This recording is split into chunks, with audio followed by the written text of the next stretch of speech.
पिलानी विधायक के बयान पर कांग्रेस टिकट के दावेदार पितराम काला ने किया पलटवार। कहा, विधायक को नहीं है पार्टी की रीति नीति में विश्वास। कांग्रेस की टिकट से दावेदारी कर रहे दावेदारों को लेकर पिलानी विधायक जेपी चंदेलिया ने बड़ा बयान दिया है। पिलानी विधायक ने कहा कि जो भी टिकट की दावेदारी कर रहे हैं उन सभी को चुनाव जरूर लड़ना चाहिए, चाहे फिर वो किसी भी पार्टी से लड़े। ऐसे में इस बयान को लेकर कांग्रेस की टिकट की दावेदारी कर रहे पितराम काला ने पलटवार करते हुए कहा कि विधायक को पार्टी की रीति नीति से कोई लेना देना नहीं है।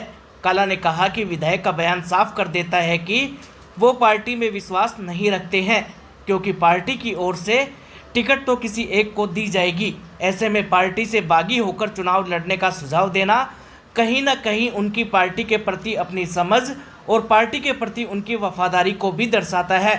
उधर करीब 60 साल से कांग्रेस से जुड़े एवं 4 बार के प्रधान रहे पूर्व प्रधान निहाल सिंह रणवा ने विधायक के बयान की निंदा करते हुए कहा कि ऐसे बयान जाहिर करते हैं कि वो पार्टी की रीति नीति के बारे में नहीं जानते हैं। मैं तो एक ही निवेदन करता हूं आप लोगों से, जो भी आपसे मिले उनको कहो भैया चुनाव जरूर लड़ना। भाग जाते हो ये अच्छा नहीं है, चुनाव लड़ो और एक दिन से वो लेना, शपथ लेना कि भैया आप टिकट लाओ, टिकट पर लड़ो, टिकट नहीं मिले बिना टिकट लड़ो, लेकिन चुनाव छोड़ के मत भागना, चुनाव जरूर लड़ना।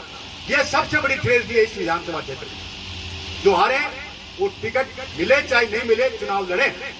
सर, आपने जो अन्य प्रत्याशियों के बारे में कहा है कि कांग्रेस से जो टिकट की मांग कर रहे हैं कि वो लोकतांत्रिक है, टिकट की मांग कर सकते हैं, लेकिन उन्हें चुनाव लड़ना चाहिए, तो ये पार्टी से बागी होकर वो चुनाव लड़ेंगे तो ये पार्टी की रीति नीति के खिलाफ नहीं होगा? उनको टिकट मिल जाए तो चुनाव लड़ना चाहिए, और मान लो उनको ये टिकट नहीं चाहिए, कोई दूसरी टिकट चाहिए तो उससे चुनाव लड़ लें, और अगर वो निर्दलीय लड़ना चाहे तो उससे लड़ ले चुनाव। मैंने कभी नहीं कहा कि बागी हों, बागी क्यों होंगे, बागी क्यों होंगे, चुनाव लड़ना चाहिए। हुआ ये था पिछली बार कि 8 लोग थे जो चुनाव लड़ने के लिए आए थे, फिर वो दोबारा लौट के ही नहीं आए। यार हम तो वेट कर रहे हैं अब तक कि वो इस बार भी आएंगे। अच्छा, हेल्दी कंपटीशन होता है, लोकतंत्र कहता है कि भाई सबको हक है टिकट मांगने का, सबको हक है चुनाव लड़ने का, ये कहा है मैंने। अगर आपको टिकट नहीं मिली तो क्या आप चुनाव लड़ेंगे? टिकट मुझे मेरा हाईकमांड देगा, मैंने काम किया, जनता मेरे से राजी है, जनता खुश है, मैंने सेवा की है, और टिकट को यहाँ पंसारी की दुकान पर नहीं मिलता, कांग्रेस पार्टी का हाईकमांड टिकट देता, हमें उन पर पूरा भरोसा है। विधायक महोदय हैं वो क्या कि 5 साल तक कांग्रेस के एमएलए रहे हैं, तो उनको इस प्रकार का बयान नहीं देना चाहिए था, क्योंकि उनको कांग्रेस के प्रति समर्पित होकर ये कहना चाहिए था कि मेरे को मिलेगी तो ठीक है, अन्य किसी भी कार्यकर्ता को टिकट मिलेगी तो हम उसके साथ रहेंगे, और हमारी प्रथम यही चॉइस रहेगी कि पिलानी से कांग्रेस का उम्मीदवार जीत के जाए। और यदि इस प्रकार का बयान दिया है तो पूर्णतः पार्टी विरोधी गतिविधि है, और इसके विरुद्ध पार्टी हाईकमान को क्या है कार्रवाई करनी चाहिए। बार बार उन्होंने इस प्रकार की बयानबाजी देना, उसमें 2 प्रकार के तथ्य हैं, या तो उनका अहम है वो आकाश में चला गया है, या फिर क्या है कि कांग्रेस की रीति और नीति से वो क्या है कि अवगत नहीं है। कांग्रेस की टिकट मांगना प्रत्येक कार्यकर्ता का अधिकार है, और कांग्रेस ने जो बहुत अधिक कार्य किए उस कार्य को देखते हुए प्रत्याशी चाहते हैं कि हम इसके लिए प्रयास करें।